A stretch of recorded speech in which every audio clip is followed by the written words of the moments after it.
ஊர்வஷியின் சரித்திரம் நீங்கள் கேள்விப்பட்டிருக்கள். பெருமாளுடைய தொடையிலிருந்து வந்தவள் ஊருவஷி. ஊர்வஷி இந்த ஊர்வஷிக்கு ஒரு தடவை என்ன எடுத்து ஸ்வர்கலோகத்தில் இருக்கும்போது ஒரு அசுரன் வந்துவிட்டான், கேஷின்னு பேர்.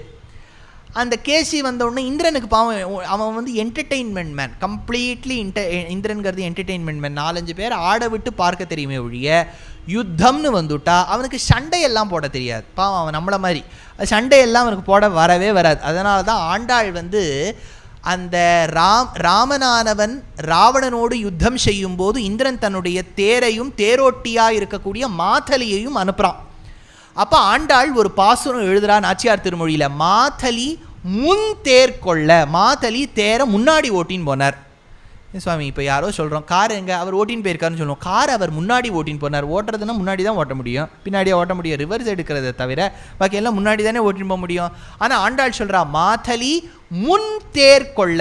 ராவணனோட யுத்தம் பண்ணும்போது ராமர் தேரில் இருக்கும்போது மாதலி தேரை முன்னாடி எடுத்துன்னு போனார்னார். ஏன்னு கேட்டால் மாதலி இத்தனை நாள் வரைக்கும் இந்திரனுக்கு சாரதி.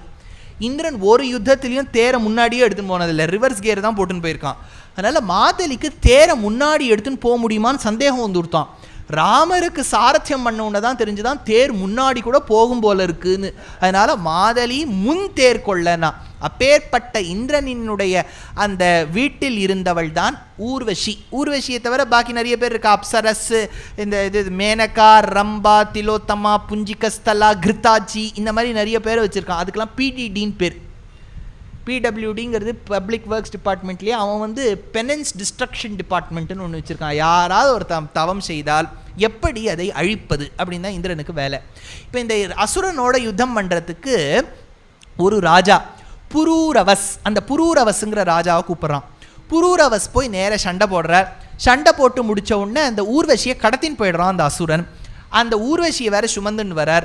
அவனுடைய ரதம் வந்து பூமியில் நிற்கும் போது இந்த ஃப்ளைட் எல்லாம் லேண்ட் ஆகும்போது தடால் புடால்னு லேண்ட் ஆகும் பாருங்க. அதே மாதிரி காளிதாசன் விக்ரமூர்வசியத்தில் சொல்கிறான், லேண்ட் ஆகும்போது அவனுடைய ரதம் டமால் டிமால்னு லேண்ட் ஆச்சான். ஆகும்போது ஊர்வசி கொஞ்சம் அவன் தோள் மேலே சாஞ்சுட்டாளாம். அவள் தோள் மேலே சாஞ்சுண்ட அழகை வச்சுட்டே அவன் 1 மாதம் வேலையே போய் பார்க்கலையாம். ஐயோ பாக்கி உடம்பு இந்த கை பண்ண புண்ணியம் பண்ணாமல் போயிடுத்தேன்னு சொன்னதா காளிதாசன் சொல்கிறான். சேஷோ அங்கம் புவோபரஹா. அப்பேற்பட்ட புரூரவசுக்கும் அந்த ஊர்வசிக்கும் பிறந்த பிள்ளைக்கு ஆயுஷ் அப்படின்னு பேர். அந்த ஆயுஷ் பரம்பரையில் வந்தவர்கள் தான் இந்த பாண்டவர்கள். அதனால் அன்னமபட்டர் சொல்கிறார், ஆயுஷ் பரம்பரையில் வந்த பாண்டுவுக்கு ஆயுஷ் இல்லாமல் போயிடுதே. என்ன அழகான ஒரு ஸ்லேடை பாருங்க. அதை சொல்லி முடிக்கிறார். இப்போ மாதிரியும் போயிட்டா, பாண்டுவும் போயிட்டார். இப்போ 3 குழந்தைகளுக்கு பதிலாக 5 குழந்தைய பார்த்துக்கணும். ஆத்துக்காரரும் இல்லை. குந்திக்கு என்ன பண்ணுறதுன்னு தெரியலையாம். அழுதுண்டே வந்தாளாம் ஹஸ்தினாபுரத்துக்கு. நீங்கள்லாம் பாகவதத்தை, அதுவும் கேரளத்தில் பாகவதம்ங்கிறது அவ்வளோ பிரசித்தம், நீங்கள்லாம் தேர்ச்சி பெற்றவா, உங்களுக்கு நான் சொல்லணுங்கிறது இல்லை. இவ அழுதுண்டு வரா இல்லையா ஹஸ்தினாபுரத்துக்கு, ஐயோ இவாள்லாம் போயிட்டாலே குழந்தைகளெல்லாம் ரட்சிக்கணுமேன்னு.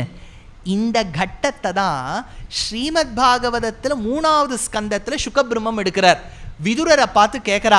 அப்போ விதுரர் சொல்கிறார், அப்போ தான் குந்தி வந்து ஆத்துக்காரரை தொலைச்சுட்டு வந்திருக்கா அப்படின்னு ஒரு வார்த்தை சொல்கிறார். இவ இங்கே தொலைச்சதும் அங்கேயும் நீங்கள் கனெக்ட் பண்ணி பார்க்கணும். புராணத்தையும் இதிகாசத்தையும் கனெக்ட் பண்ணி பார்த்தா எல்லாம் நமக்கு சரிசமமாக போயிடும். இப்போ விஷயம் வரேன். விதுரர் வந்து சொல்கிறார், கவலைப்படாதம்மா, இந்த குழந்தைகளெல்லாம் நீ நன்னா ரட்சித்து கொடுக்க வேண்டும் சொல்கிறார். இப்போ சத்தியவதி இருக்கா. சத்தியவதி யாரு? பாண்டிவினுடைய அப்பாவினுடைய அம்மா எடுத்தா. அதனால் பிதாமகி. கரெக்டா? நீங்கள் விசித்திர வீரியன் அப்பாவா வச்சுருந்தாலும் சரி, பராசரரை வச்சுருந்தாலும் சரி, எந்த வித வியாசரை வச்சுருந்தாலும் சரி, எந்த விதத்தில் பார்த்தாலும் பிதாமகி. பிதாமகியான அந்த சத்தியவதி தன்னுடைய புத்திரனாக இருக்கக்கூடிய வியாசர்கிட்ட கேட்குறா, என்னப்பா இந்த மாத்தில் இந்த மாதிரி ஆயிடுத்து, சித்ராங்கதன் போயிட்டான், விசித்திர வீரியன் போயிட்டான், திருத்தராஷ்டிரனுக்கு கண்ணில் பாண்டுவும் போயிட்டான், நீ சொல்லுப்பா இது என்ன நடக்க போகுதுன்னு. அப்போது வியாசர் ஒரு வார்த்தை சொல்கிறார், அதிக்ராந்த சுக காலாக, இனிமேல் போகக்கூடிய காலங்கிறது ஈஸியாக இருக்காதம்மா, கொஞ்சம் கஷ்டமாக தான் இருக்கும். பர்யுபஸ்தித தாருணாக, நீ நினைக்காத சில விஷயங்கள்லாம் வரப்போகுது. நினைக்காத சில விஷயம்னு ஒரு விஷயம் இதில் ஒரு சூக்ஷ்மம் வச்சிருக்கார் வியாசாச்சாரியால். எல்லாம் மகாபாரதம்ங்கிறது is just not great when you read the lines. It becomes greater when you read between the lines. நீ நினச்சி பார்க்க முடியாததெல்லாம் நடக்க போகிறதுமான்னு சொல்கிறார் வியாசர். என்னன்னா, நீங்கள் முழு புராணத்தை எடுங்கோ, எல்லா இதிகாசங்களையும் எடுங்கோ, எங்கேயுமே நடக்காதது ஒன்று என்னன்னா, குலவதுவை நடு சபையில் நிறுத்தி வச்சு அவமானப்படுத்தினது. வேற எந்த புராணத்துலையும் இருக்காது. எந்த இடத்த வேணாலும் எடுத்து பாருங்க. அது நம்ம 5வது நாள் முடிக்கும்போது திரௌபதி சரணாகதி வரும். வஸ்திராபகரணம் ரொம்ப முக்கியமான கட்டம். அப்போ நான் சொல்லுவேன், அந்த சரணாகதியுடைய ஒரு ஸ்லோகம், தியேயசதா சவித்ருமண்டல மத்தியவர்த்தின்னு ஒரு ஸ்லோகம், சங்கச்சக்கர கதாபாணோ பீதவாசா ஜெகத்பதி துவாரகா நிலையாச்சுத கோவிந்த புண்டரீகாட்ச ரக்ஷமாம் சரணாகதம் அப்படிங்கிற அந்த ஒரு ஸ்லோகத்துக்கு 40 பக்கம் வியாக்கியானம் பண்ணார் பெரியவாச்சான் பிள்ளை தன்னுடைய தனி ஸ்லோகியில். ரொம்ப முக்கியமான கட்டம். அதனால் சொல்கிறாராம் வியாசாச்சாரியால், அம்மா நீ நினச்சி பார்க்க முடியாததெல்லாம் நடக்க போகுது. ஸ்வஸ்வபிஷ்ட திவச,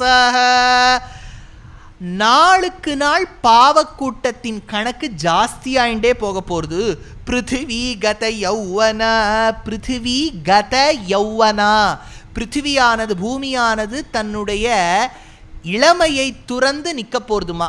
அப்படின்னா அர்த்தம் என்னென்னா, ஒரு குழந்தை அப்பா அம்மாவினுடைய நிழலில் வளர்ந்துட்டே இருக்குது. ஸ்கூல் ஃபீஸ் கட்டுறாளா இல்லையா, இன்றைக்கி என்ன சாப்பாடு, ஒரு கவலையும் இல்லை. இதே குழந்தைக்கு கல்யாணம் ஆகுது, குடும்பம்னு வருது. இப்போ அப்பா அம்மா தளிகை பண்ண வேண்டாட்டா, இதுதான் சம்பாதிக்கணும் அப்படின்னா சம்பாதிக்கிறத பற்றி யோசிக்கணும், தளிகை பண்ணுறதை பற்றி யோசிக்கணும், இன்வெஸ்ட்மெண்ட் ஃபார் த ஃப்யூச்சரை பற்றி யோசிக்கணும், எவ்வளோ விஷயங்கள் வருது. அப்போ என்ன சொல்லுவான்னா, உன்னுடைய இளமை காலம் போகிவிட்டது அப்படின்னா நீ சிந்தனம் பண்ண வேண்டிய காலம் வந்துடுத்து. அதே மாதிரி சொல்கிறாளாம், பிருத்திவி கத யௌவனா. அதனால் ஒரே ஸ்லோகத்தில் எடுக்கிறார் வியாசாச்சாரியால், அம்மா சத்யவதி, இனிமே நீ ஹஸ்தினாபுரத்தில் இருக்க வேண்டாம், கிளம்பிடு. எங்கடா நான் போவேன்?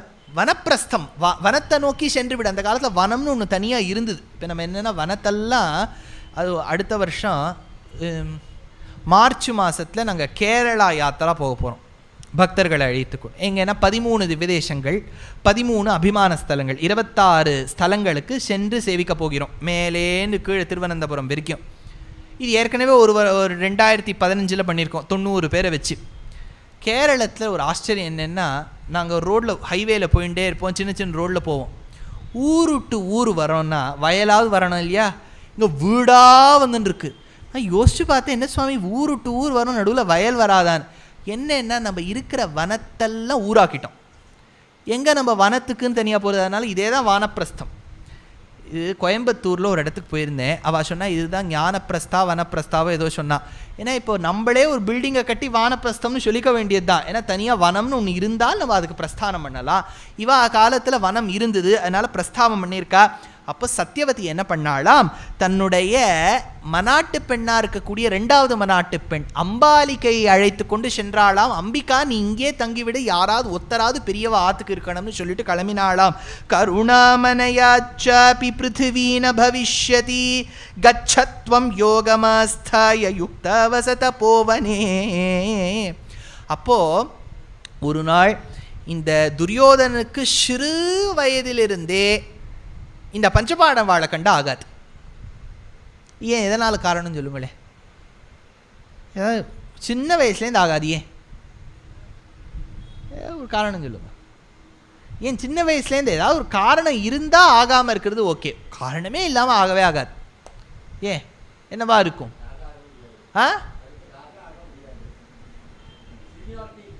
சீனியாரிட்டி இல்லை, ராஜாவாக முடியாது, அது ஒரு சின்ன விஷயம். ஆனால் சின்ன குழந்தைக்கு அது புரியணுங்கிறது இல்லை. நீங்கள் சொல்கிறது 200% ரைட், ராஜாவாக முடியாது. ஆனால் அது ரொம்ப சின்ன குழந்தையிலேருந்தே பிடிக்காது.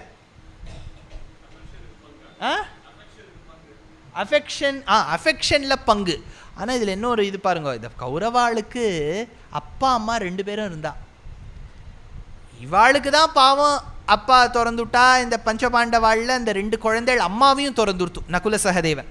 அதனால் அஃபெக்ஷனில் பங்குன்னு இவா தான் இன்னொருத்தரை பார்த்து பொறாமப்படணுமே ஒழிய கௌரவாளுக்கு அந்த பொறாமப்பட வேண்டிய நெசசிட்டி ஜென்ரலாக வராது. ஒரு சூக்ஷ்மம் சொல்கிறேன் கேளுங்க. என்னன்னா, இது பாகவதத்தில் ஒரு விஷயம் சொல்கிறா.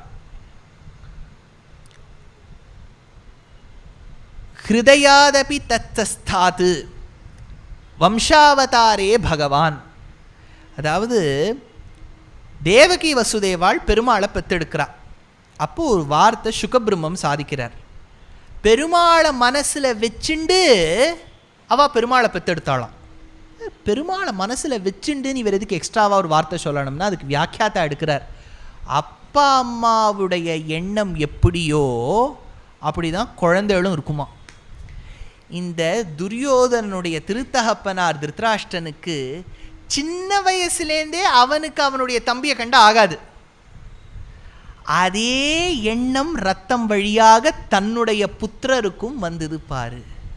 அதுதான் பாருங்க, அப்பா அம்மா பண்ணுற தப்புங்கிறது குழந்தைகளை எந்த விதத்தில் தாக்குறது. Duryodhana was not completely responsible for his destruction. His father had an equal share in it. பெத்தெடுக்கும் போதும் கெட்ட எண்ணத்தில் பெத்தெடுத்தார், வளர்க்கும் போதும் முழுக்க முழுக்க முழுக்க முழுக்க அந்த அந்த ரிவெஞ்ச் ஆட்டிடியூடை வச்சுட்டே வளர்த்தார். இது மகாபாரதத்துலேருந்து இது ஒரு பெரிய மாரல். மகாபாரதம் கதையாக நான் சொல்கிறது ஒரு பெரிய விஷயமே கிடையாது, உங்களுக்கு தெரியாத கதையே இல்லை. ஆனால் Mahabharatam is so relevant today. அப்பா அம்மா பெத்தெடுக்கும் போது பகவானை நினச்சிண்டு பெத்தெடுக்கணுங்கிறது ஒரு மாரல். அது பகவானே பிறக்கணும்னு நான் சொல்லலை, ஆனால் பகவான் பால் ஈடுபாடு கொண்டு ஒரு பிள்ளையாக பிறக்கும் பாருங்க ஒன்றும். ரெண்டாவது, பிறந்தவுடன் இன்னொருத்தரை பற்றி தவறு சொல்லிண்டே அந்த குழந்தை காதில் வைக்காதீங்கோ. அவளை உனக்கு தெரியுமா அவளை பற்றி, நீ அப்போ பிறக்கலடா 1985 நானும் அவளும் போயிட்டு இருந்தோம், அப்போ இப்படி இந்த மாதிரி கதைகள்லாம் சொல்லவே வேண்டாம். Forget the unpleasant past. அது வள்ளுவர் நமக்கு குட்டி குட்டி குட்டி குட்டி அதையே சொல்லிட்டு இருக்கார். யாராவது தவறு செய்தால் மன்னித்து விடு, நன்றி செய்தால் நல்லது செய்தால் அவளையே வச்சுக்கோ. நம்ம மாற்றி பண்ணிட்டு இருக்கோம். ஐயா, யாராவது தப்பி தவறி நல்ல காரியம் பண்ணிட்டா உடனே மறக்கிறது. தவறு செய்தால் உபன்யாசத்தில் சொன்னது ஒன்று ஞாபகம் இருக்காது, ஆனால் 1985 பங்குனி உத்திரம் நன்னாள் அன்று இப்படி நடந்ததே ஞாபகம் இருக்கு. Mahabharata is a book of morals. It teaches the parents how to nurture a child. ஒரு குழந்தையை எப்படி வளர்த்து விடணும் அப்படிங்கிறது அது சொல்கிறது. அதனால தான் தர்மராஜாவை நினச்சின்னு பெத்தெடுத்த பிள்ளையால் தர்மபுத்திரன் யக்ஷ பிரஷ்னம் நடக்கும் போதும் தர்மத்தை ஞாபகம் வச்சுட்டு இருக்கான். அந்த யக்ஷன் சொல்கிறான், அப்பா நீ எல்லா கேள்விகளுக்கும் பதில் சொல்லிட்ட, உனக்கு பிடிச்சவா யாரையாவது நீ உயிர் பிழைக்கலாம். அப்பா அவன் ஒன்று பீமனை கேட்டிருக்கணும் இல்லாட்டா அர்ஜுனனை கேட்டிருக்கணும். ஆனால் என்ன சொல்கிறான் தெரியுமோ தர்மபுத்திரன், எனக்கு நக்குலனை பிழைத்து கொடு. அப்போ யக்ஷன் கேட்குறது கேள்வி, ஏன் நக்குலனை பிழைச்சி கொடுக்கணும்? இல்லை, எங்கள் அம்மாவுக்கு நான் மூத்த பிள்ளை, என் சித்தி மாதிரிக்கு அவன் மூத்த பிள்ளை, அதனால் ஒரு பிள்ளையாவது இன்னொரு தாய்க்கு மிஞ்சட்டுமேன்னு சொன்ன உடனே 5 புத்திராலையும் நான் பிழைக்க வைக்கிறேன்னு சொல்கிறார் அந்த யக்ஷன். எதுக்கு சொல்ல வந்தேன்னா, even in times of calamity Yudhishthira was able to follow dharmam because his mother thought of Dharmaraja.